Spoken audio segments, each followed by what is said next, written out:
Au nom du Père, du Fils, Saint-Esprit, un seul Dieu, Amen, que sa bénédiction repose sur nous tous, Amen. Aujourd'hui, on va prendre une petite partie de l'épître de Jude, ou de Judas.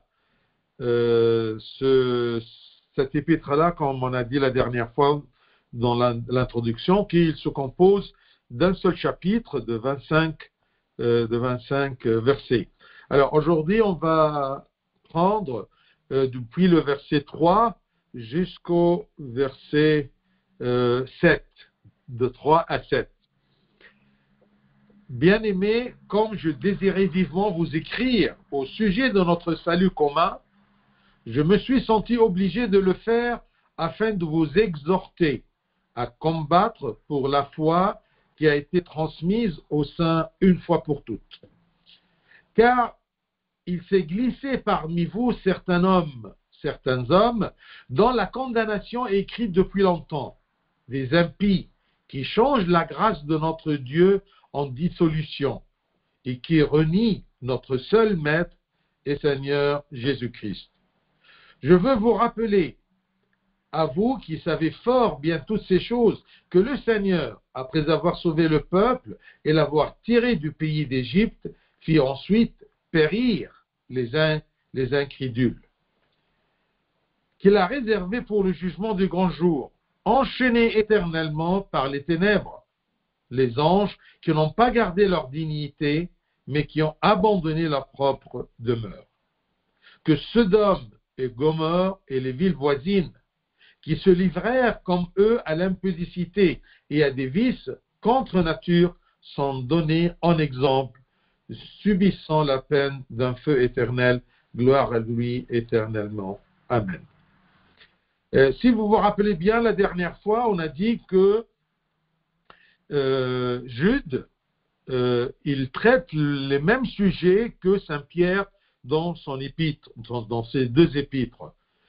Il traite les hérésies, les hérétiques, les choses nouvelles, ou plutôt ce qu'ils appellent les innovateurs, et il nous parle toujours à propos de la déviation de la foi transmise une fois pour toutes, transmise par les apôtres. Alors, verset 3, bien-aimés, comme je désirais vivement vous écrire au sujet de notre salut commun. Le cœur de l'apôtre Judas, ou Jude, était attaché au salut. Ce salut qui s'accomplisse, ou s'accomplissait sur la croix, et auquel tous les croyants du monde entier ont participé à sa réception. Tout le peuple a reçu ce salut qui s'est accompli sur la croix. Il voulait bien parler de ce sujet-là, qu'il occupait toujours et aimait le contempler. Mais lorsqu'il a trouvé des hérétiques et des innovateurs, comme il dit un peu plus loin, qui se sont glissés parmi les fidèles de l'Église de Dieu, eh bien, il était obligé de parler de la foi. Et quelle foi? La foi que les disciples et les apôtres ont reçue une fois du Christ, et ils la transmettent, ils la transmettent à leurs enfants. Grâce à cette foi-là, transmise une fois pour toutes par les apôtres, reçue du Christ, grâce à cette foi, nous obtenons le salut. On ne peut pas obtenir le salut, on ne peut pas acquérir le salut, on ne peut pas profiter du salut si nous ne croyons pas. Et ce n'est pas chacun qui croit à ce qu'il veut, mais il y a une foi, une seule foi, droite, vraie, qu'on doit suivre pour obtenir ce salut. Et cette foi-là, authentique, vraie, transmise par les apôtres, reçue du Christ, nous protège de toutes les déviations loin du vrai chemin, loin de la vérité. Bien-aimés, comme je désirais vivement vous écrire au sujet de notre salut commun.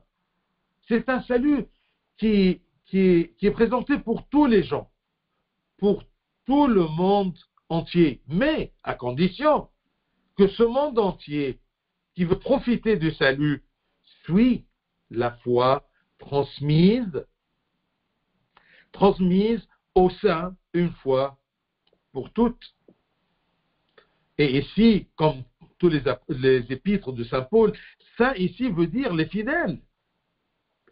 Et cette foi-là est transmise une seule fois pour tous les fidèles, pour tous les saints, parce qu'un fidèle doit être un saint. Et elle est transmise par les apôtres. Vous savez, je vais vous dire quelque chose. Toujours il y a la question, quelle est la différence entre l'Église orthodoxe ou l'orthodoxie et tout le reste des églises. Alors, je résume toutes les différences, toutes les points de différence en une seule équation. L'orthodoxie a reçu, a gardé, a transmis. L'orthodoxie a reçu du Christ, a transmis par les apôtres et tous les successeurs des apôtres. Elle a gardé et elle a transmis ce qu'elle a gardé. Les autres églises, ils ont reçu, mais ils ont changé. Ils ont transmis ce qu'ils ont changé. C'est ça la différence.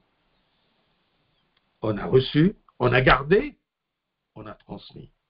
Comme ce qu'on a gardé, on l'a reçu de ceux qui nous les ont transmis, eh bien, on le transmet aussi à notre tour. Donc, grâce à cette foi, on reçoit le salut, on vit le salut, on acquit le salut, et on est protégé de toute déviation, parce que nous sommes gardés par cette foi, parce qu'on la suit. Alors, on ne peut pas être perdu sur la voie du salut. Bien sûr, cette foi-là comprend la Sainte Bible, tous les enseignements de l'Église, c'est-à-dire ce qu'on appelle la tradition de l'Église, que les pères spirituels transmettent à leurs enfants, depuis l'âge des apôtres jusqu'à nos jours. Et nous, fidèles à cette foi-là, on transmet la même chose aux fidèles de l'Église. La foi qui a été transmise, regardez, verset 3, c'est très beau. C'est écrit, la foi qui a été transmise au sein une fois pour toutes. Une fois pour toutes, c'est-à-dire que cela ne changera pas. Et cela ne doit pas être supprimé. Et cela ne peut pas être ajouté, ou on ne peut pas lui ajouter quelque chose, ou modifier quelque chose. Depuis le jour où Jésus-Christ l'a remis, ou l'a remise, cette fois-là, aux apôtres, jusqu'à ce jour-là. Une foi qui a été transmise au sein, une fois pour toutes. Cette foi-là transmise, reçue de Christ, elle n'a pas besoin d'être modérée ou d'être ajoutée parce qu'elle était complète. La vérité, elle est complète. Si le Christ l'a dit, je suis la vérité, et lui, il est la parole de Dieu, lui, il nous transmet la pensée de Dieu. Il nous fait savoir Dieu le Père. Eh bien, tout simplement, on n'a pas besoin d'ajouter, on n'a pas besoin de changer, on n'a pas besoin de supprimer des parties de cette foi, de cet enseignement-là, de cette Bible. On ne peut pas supprimer quelque chose de la Bible. Donc, c'est ça le sens que cette foi ne change pas. L'apôtre Jude a dû alerter le monde pour qu'il se réveille, car Satan a planté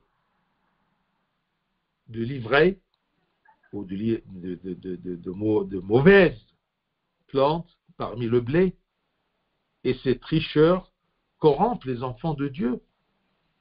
Ils ont une influence incroyable. Le mal du jour, il influence beaucoup plus profondément que le bien. C'est ça la force du mal. Surtout si le récepteur est faible. Si le récepteur, sa foi est fragile. Donc n'importe quel mal, n'importe quelle œuvre de Satan peut facilement le faire dévier du bon chemin. Bien-aimés, comme je désirais vivement vous écrire au sujet de notre salut. Le but de la foi, c'est le salut. Notre salut commun, je me suis senti obligé de le faire, de vous exhorter, afin de vous exhorter à combattre pour la foi. Combattre pour la foi qui a été transmise au sein une fois pour toutes. Ensuite, verset 4. Car il s'est glissé parmi vous certains hommes dont la condamnation est écrite depuis longtemps. Ils sont fichés. Dont la condamnation est écrite depuis longtemps, des impies qui changent la grâce de notre Dieu en dissolution. Ce que Dieu nous a donné comme une grâce, eh bien, il commence à la faire dévier, à la souiller, à la transformer, à la changer en dissolution. Et qui renie notre seul Maître et Seigneur Jésus-Christ. S'il change dans la foi, il change dans la parole de Dieu, il change dans le seul Maître qui nous a appris, qui nous a fait connaître notre salut et Dieu le Père. Donc le danger de ces faux enseignants est qu'ils sont membres de l'Église, parce qu'ils ont glissé parmi vous certains hommes. Ils font partie de l'Église, mais ils font du mal dans ce corps du Christ. Ce sont des membres de l'Église et ils l'attaquent de l'intérieur avec des idées qui lui sont étrangères, des idées qu'on ne connaissait pas. C'est pour cela que parfois on les appelle les innovateurs, des gens qui essayent de renouveler, d'ajouter des choses et de supprimer des choses. Alors, ils répandent leur hérésie et leurs mots parmi les faibles et les simples d'esprit. Ainsi, ils frappent beaucoup.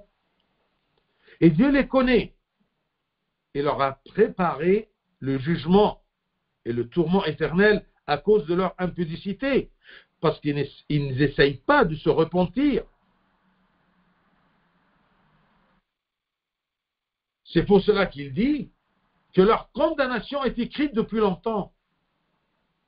Par sa préscience, Dieu il sait très bien qu'ils ne vont pas se repentir. Dieu veut pour chaque pécheur lui donner un espoir, une espérance. Mais le problème, c'est que ces gens-là, ils continuent leur chemin de destruction. C'est pour cela que leur condamnation est écrite depuis longtemps. Les impies. Un impie, c'est quelqu'un qui sait qu'il fait du mal, il insiste à faire le mal. Il ne veut pas changer, il ne veut pas se repentir.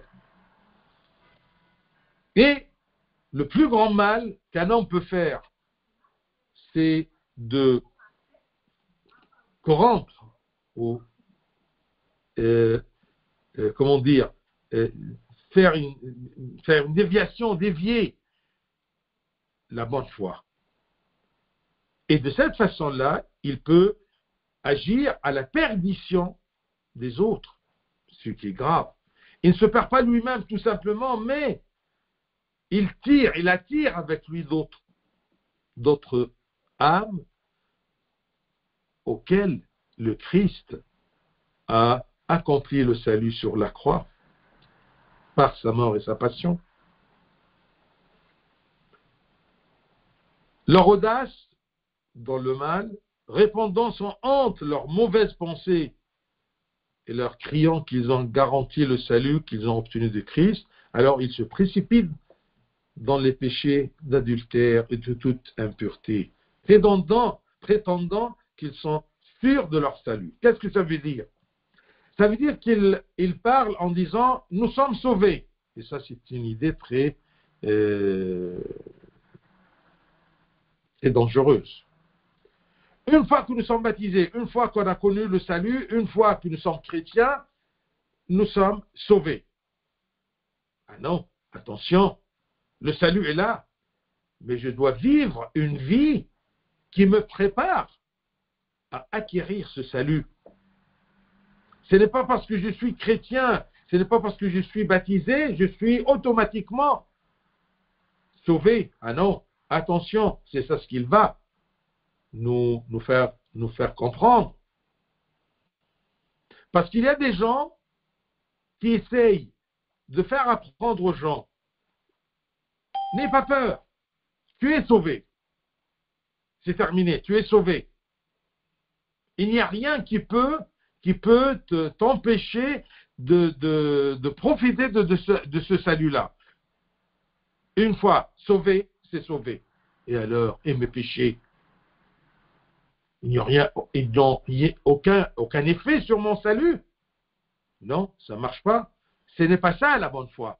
Ce n'est pas ça la foi que Dieu nous a transmise à travers ses apôtres et à travers l'Église, notre mère.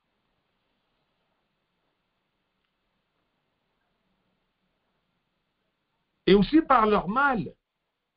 Il nie l'existence, parfois, quand ils exagèrent, l'existence de Dieu et la divinité du Christ. C'est pour cela qu'il y avait beaucoup d'hérésies qui nient la divinité de Christ. Oui, Dieu, créateur du ciel et de la terre. Mais le Christ, il n'est pas divin, il n'est pas Dieu. Et en parlant de cette façon-là, il persiste dans le mal. Et il persiste dans le mal comme si Dieu ne le voit pas. Et comme si Dieu ne les punira pas.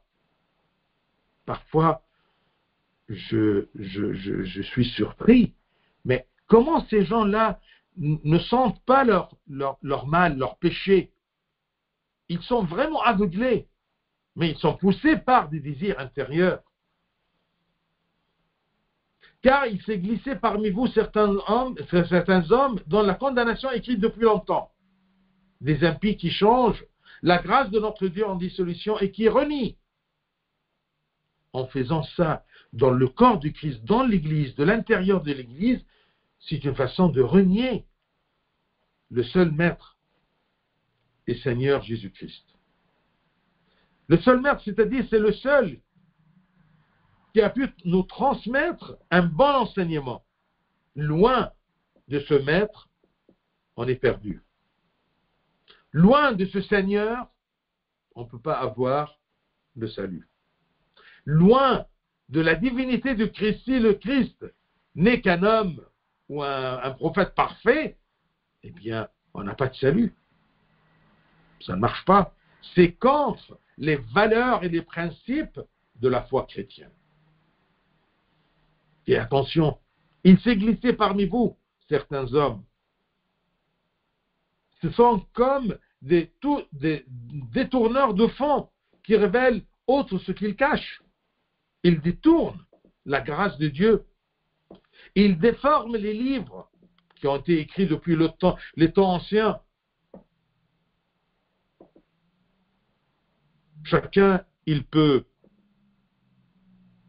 avoir un verset devant ses yeux et chacun, il peut le comprendre de plusieurs façons. Qu'est-ce qui nous protège à avoir une même interprétation? C'est la foi. C'est l'enseignement des pères de l'Église. C'est l'exégèse des pères de l'Église. Ce n'est pas chacun, il médite comme il veut ou il explique comme il veut. Non. On a eu une fois les pères de l'Église, depuis les apôtres, ils ont transmis une compréhension précise de la foi chrétienne, du salut, du pardon, de la bonté de Dieu, du jugement de Dieu, de la justice de Dieu. On va voir ça un peu plus loin dans les versets 14 et 15. L'hérésie, ce qu'on appelle Bédara, dont parle l'apôtre, comporte deux parties.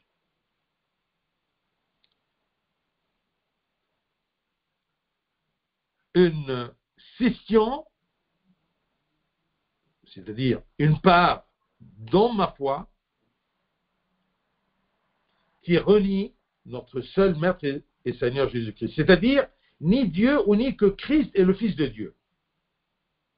Peut-être ils ne le disent pas ouvertement, mais s'ils changent ce que le Christ a dit, c'est-à-dire qu'ils nient la valeur et la sérénité et l'authenticité de Christ.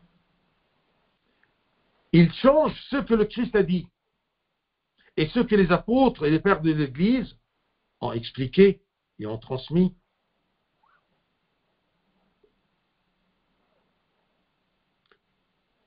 Donc, une hérésie a deux faces. La face de la foi elle-même et la face morale. Il change la foi en changeant aussi la morale.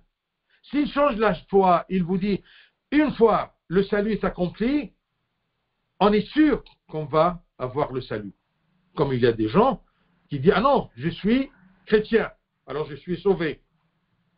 Mais est-ce que ton comportement est un comportement de chrétien? Pas tous les baptisés seront sauvés. Comme aussi, on ne peut pas être sauvé sans le baptême. Donc le baptême est indispensable pour le salut. Celui qui est né de l'eau et de l'esprit aura la vie. Et je le ressusciterai le dernier jour. Mais s'il est baptisé et il ne vit pas selon la foi et comment dire, la morale chrétienne, la pratique chrétienne, il ne peut pas être sauvé malgré qu'il est baptisé. Donc, une hérésie, ce n'est pas tout simplement qui touche la foi, cette scission-là. Non, elle touche aussi la vie des gens, comment ils pratiquent leur chrétienté.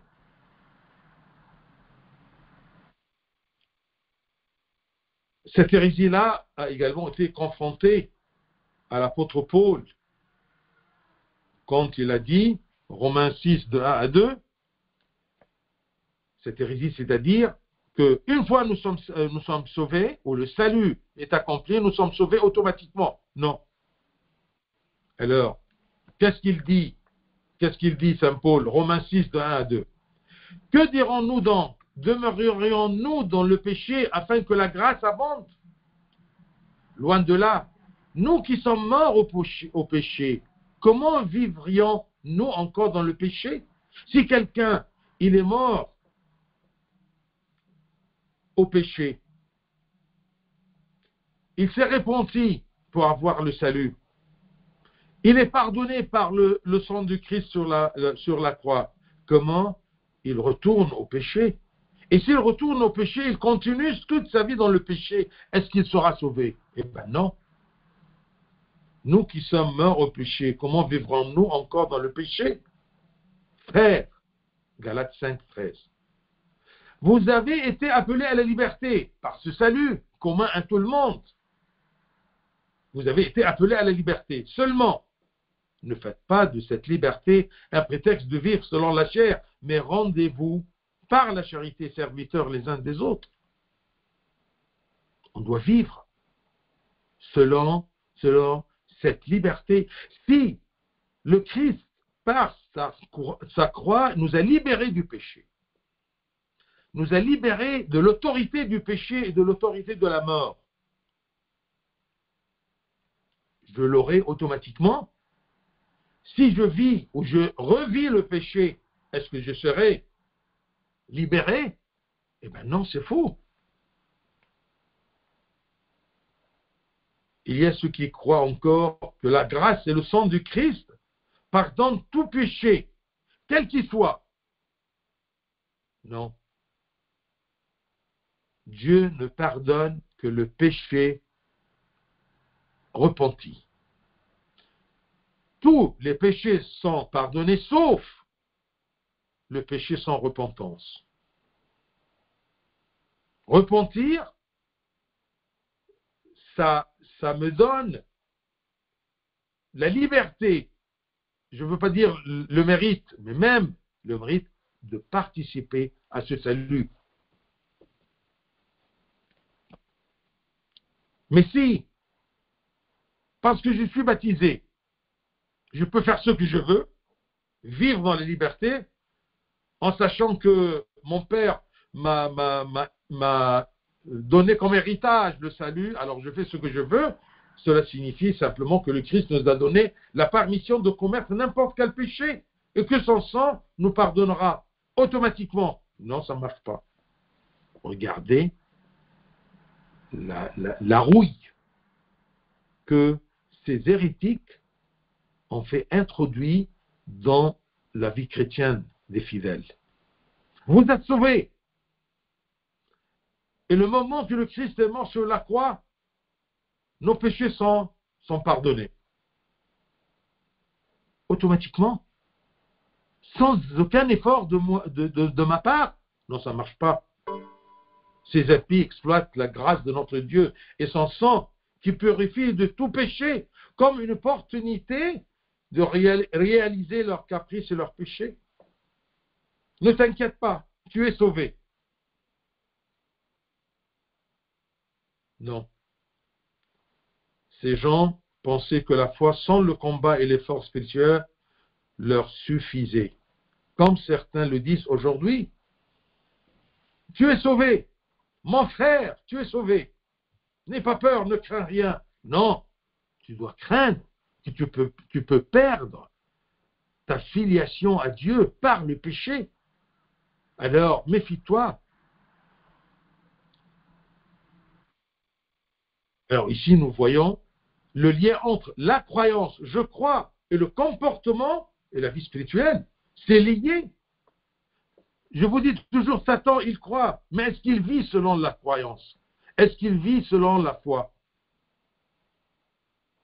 Alors si je crois, si je suis baptisé, mais je ne me comporte pas comme enfant de Dieu, eh bien, je n'ai aucun part dans le salut que Dieu a accompli sur la croix. Notez que quiconque ne craint pas Dieu dans son comportement niera Dieu. Vous voyez, je répète, ça, c'est une des valeurs dans le christianisme dont les pères le citent toujours. Notez bien que quiconque ne craint pas Dieu et il vit la liberté du péché, quiconque ne craint pas Dieu dans son comportement niera Dieu. La plupart des gens qui refusent la présence de Dieu, l'existence de Dieu, pourquoi ils le font? Parce qu'ils sentent que avouer l'existence de Dieu va les empêcher de vivre comme ils veulent, dans la liberté du péché. Mais nous vivons dans la liberté des enfants de Dieu.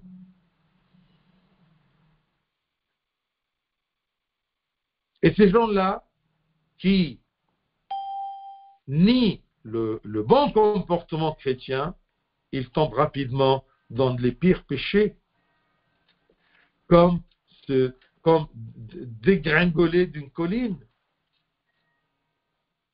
Il finit au pire des péchés, péché d'impureté. Et le contraire est vrai. Celui qui suit la luxure et l'impureté, ses yeux et son cœur seront obscurcis et il reniera rapidement Dieu. Celui qui renie Dieu tombera dans la perdition. Et celui qui est dans le péché, il va terminer en niant Dieu. Vous voyez, dans les deux sens. Demandons-nous franchement et soyons honnêtes avec nous-mêmes. À quoi conduit cet enseignement que certains réclament, que nous sommes sauvés, puisque nous sommes enfants de Dieu, même si nous commettons n'importe quel péché. Non, attention, cet enseignement que certains réclament selon lequel tant qu'une personne croit au Christ, tout péché lui sera pardonné, alors qu'est-ce qui m'empêche de commettre un quelconque péché? Cet enseignement ne conduit qu'à l'immoralité. Nous comprenons que la grâce et la puissance de l'œuvre de l'Esprit Saint en nous, jusqu'à ce que nous devenions une nouvelle création qui pratique la justice. Et l'Esprit de Dieu en nous nous réprimande si nous ne faisons pas la justice et nous aide à faire la justice. Parce que parfois, on dit être dans le chemin de la justice, d'être justifié aux yeux de Dieu, c'est difficile. Non, n'ayez pas peur. L'Esprit de Dieu œuvre en toi. Et il t'aide.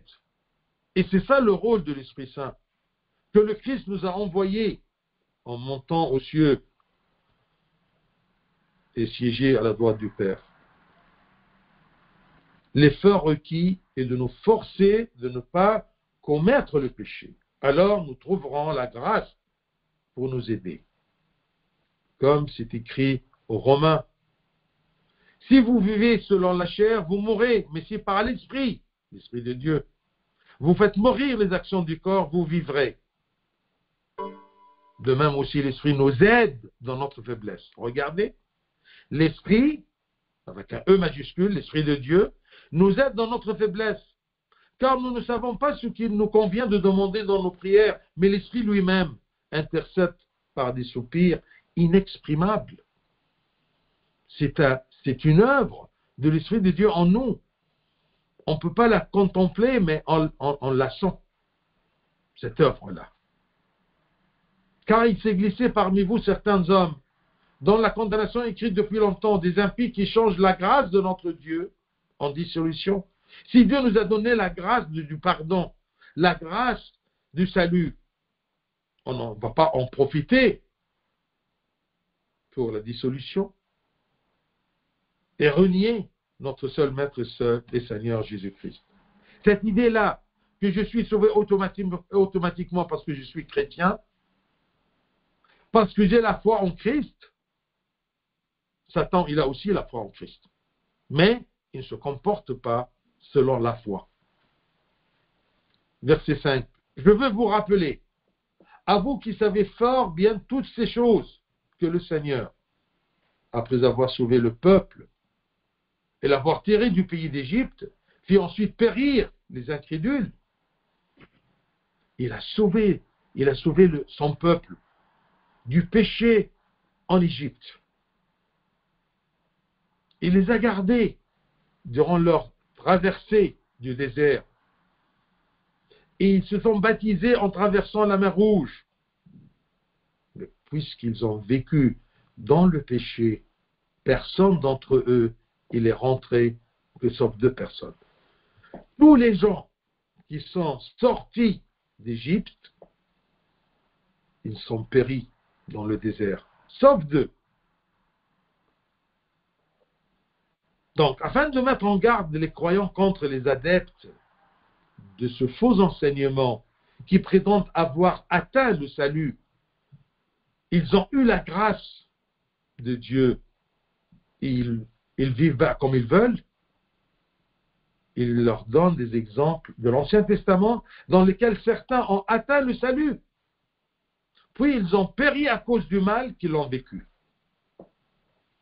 Le premier exemple dans ce verset, c'est le peuple et les enfants d'Israël qui furent sauvés de l'esclavage en Égypte et traversèrent la mer Rouge, symbole du baptême. Mais ils se plaignirent contre Moïse et refusèrent d'entrer dans la terre promise. Ils veulent retourner au péché.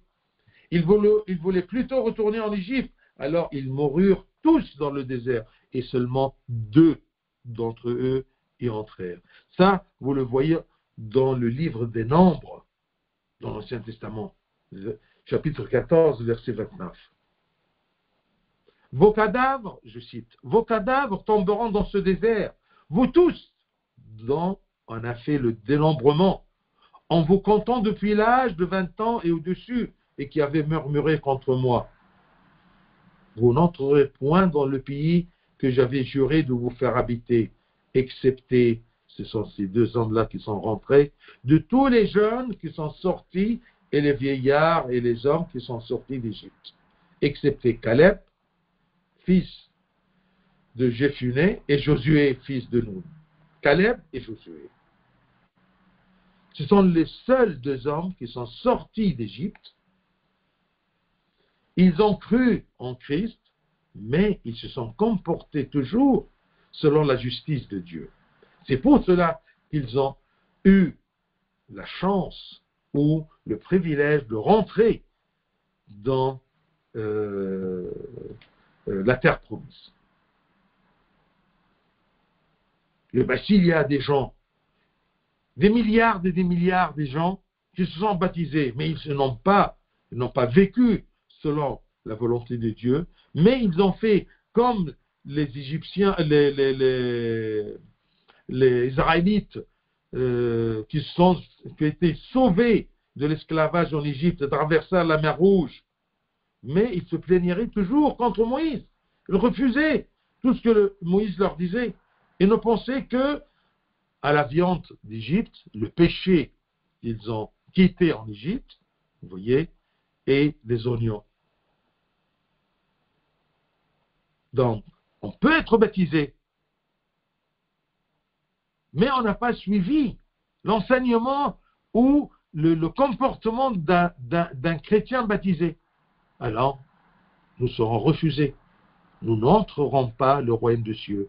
Comme ces gens-là, qui sont sortis d'Égypte, aimés par Dieu, ils ont vécu le salut en traversant tout le désert et en traversant la mer Rouge, mais malgré ça, ils sont morts dans le désert, ils ne sont pas rentrés à la terre promise, le royaume des cieux.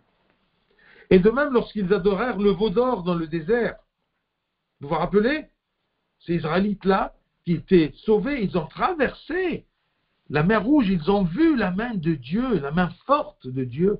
Et malgré ça, à un moment, ils ont commencé à faire un veau d'or et à se prosterner à ce veau d'or pour être comme les autres nations ayant un Dieu parmi eux, un Dieu matériel. Comme c'est écrit au Exode 32, de 7 à 10. L'Éternel dit à Moïse, va, descends, car ton peuple que tu as fait sortir du pays d'Égypte s'est corrompu.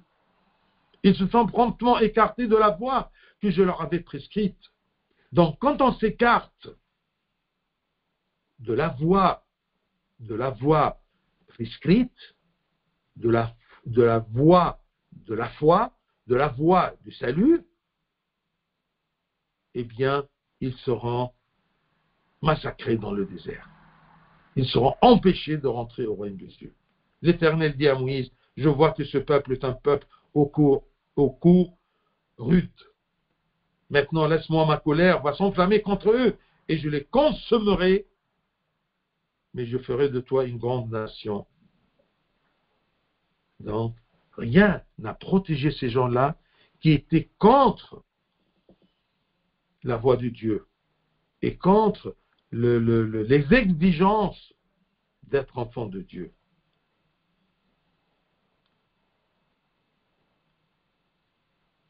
Donc ici l'apôtre présente la preuve de la destruction et du jugement des personnes qui n'ont pas suivi la foi.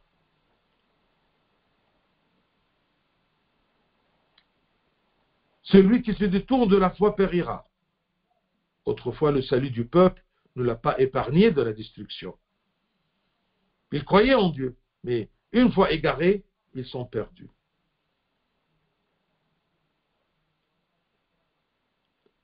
Verset 6. Puis ensuite périt les incrédules qu'il a réservé pour le jugement du grand jour, enchaînés éternellement par les ténèbres. Attention, parce qu'il y a une hérésie qui dit que, ah non, Dieu, dans sa bonté, il va pardonner tous les gens. Ah non, attention. Non, attention, ce n'est pas vrai. Parce qu'il y a des gens réservés pour le jugement du grand jour, enchaînés éternellement par les ténèbres. les anges qui n'ont pas gardé leur dignité, mais qui ont abandonné leur propre demeure, ils étaient jugés. Même des anges. Alors cette idée-là, que Dieu dans sa bonté, il va pardonner tous les gens, c'est faux. Et là, vous avez les versets qui prouvent que la destruction, le châtiment, a réservé pour le jugement du grand jour, enchaîné éternellement par les ténèbres, les anges qui n'ont pas gardé leur dignité, mais qui ont abandonné leur propre demeure. Je ne sais pas si la prochaine fois, on peut voir un peu comment ces anges-là, ils étaient tombés de leur grade d'anges à cause de leur orgueil. Et Dieu les a gardés, réservés pour le jugement du grand jour. S'il a fait ça avec des anges, il va le faire avec, d'accord, les hommes. Ne me dites pas non, parce que ce sont des anges. Et nous sommes des faibles pécheurs. Non. Dans le verset 7, que Sodome et Gomorrhe et les villes voisines qui se livrèrent comme eux à l'impudicité et à des vices, contre nature sont donnés en exemple, subissant la peine d'un feu éternel. Je dois m'arrêter là. Peut-être la prochaine fois, on va reviser un peu ces exemples, ces preuves que Dieu, il est bon, oui, mais il est juste. Il nous a donné la grâce du salut, mais attention, si nous ne suivons pas le chemin de la foi, eh bien, nous périssons. Que ça soit clair. On doit avoir la crainte de Dieu et faire l'effort pour fuir le péché et pour se repentir du péché. C'est ça ce qu'on doit faire. Fuir le péché. Et si nous sommes tombés dans le péché, eh bien, on doit se repentir. Mais vivre dans le péché en disant que nous sommes sûrs que Dieu nous a pardonné et il va nous pardonner, ça c'est une hérésie qui va mener les gens à se lasser dans le chemin de l'effort.